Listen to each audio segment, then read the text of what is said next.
नमस्कार, सुजाताज होम किचनमध्ये तुमचं खूप खूप स्वागत। आजच्या व्हिडिओमध्ये आपण आषाढी एकादशी स्पेशल वरीचा भात मोकळा मोकळा होण्यासाठी यामध्ये मी काही टिप्स दिलेले आहेत। त्याचबरोबर या भातासोबत खाण्यासाठी शेंगदाण्याच्या आमटीची रेसिपी सुद्धा मी या व्हिडिओमध्ये शेअर केलेली आहे। तर व्हिडिओ शेवटपर्यंत नक्की बघा। रेसिपी बनवायला खूप सोपी आहे, पटकन तयार होते। इथं मी 1 वाटी वरीचं तांदूळ घेतलं। याला वरई, भगर किंवा उपवासाचं तांदूळ असे म्हटलं जातं।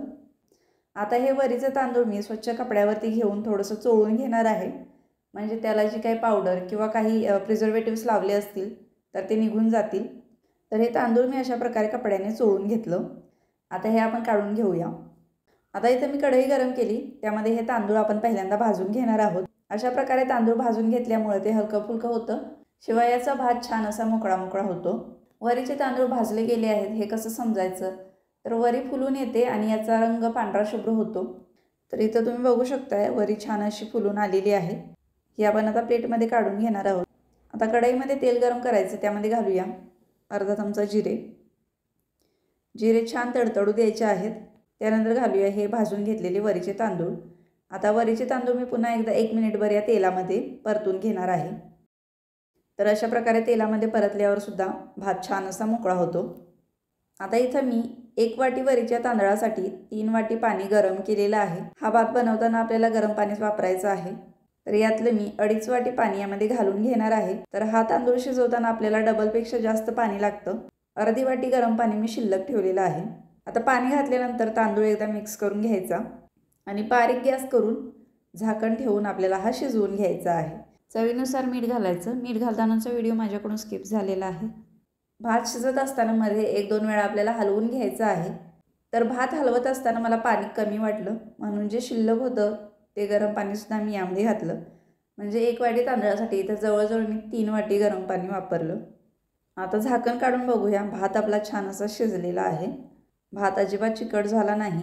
भात गरम असला की थोडासा चिकट वाटतो, पण हा थोडासा थंड झाल्यानंतर अजून मोकळा मोकळा होतो। आता इथं आपला वरीचा भात तयार झाला। यासाठी लागणारी शेंगदाण्याची आमटी बनवूया।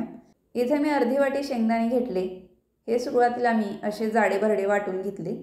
आता यातले वाटलेले थोडेसे शेंगदाणे मी बाजूला काढून ठेवले। हे मी नंतर आमटीमध्ये घालण्यासाठी वापरणार आहे। आता मिक्सरमध्ये मी आल्याचा तुकडा घातला, 2 हिरव्या मिरच्या घातल्या।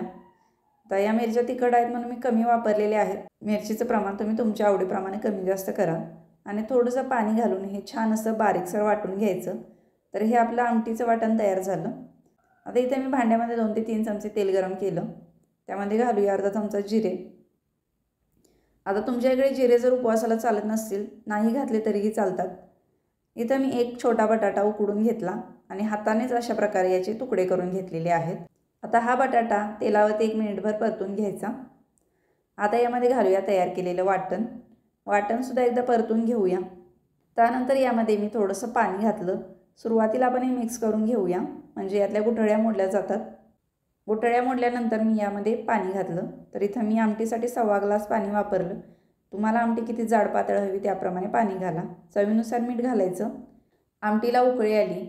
आता जो शेंगदाण्याचा कूट मी बाजूला काढून ठेवला होता तो यामध्ये घालून घेऊया। एकदा मिक्स करून घ्यायचं। तर इथं आपली उपवासाची आमटी तयार झाली। तुम्हाला उपवासाला चालत असेल तर तुम्ही यामध्ये कोथिंबीरसुद्धा चिरून घालू शकता, मी इथं वापरलेली नाही।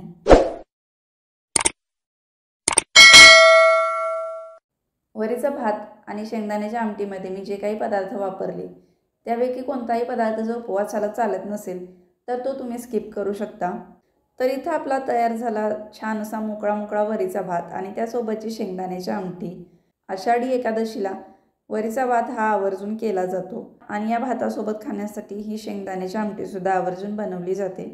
तर कशी वाटली रेसिपी कमेंटमध्ये नक्की कळवा। चॅनेलला सबस्क्राईब केलं नसेल तर सबस्क्राईब करा। व्हिडिओ पाहिल्याबद्दल धन्यवाद।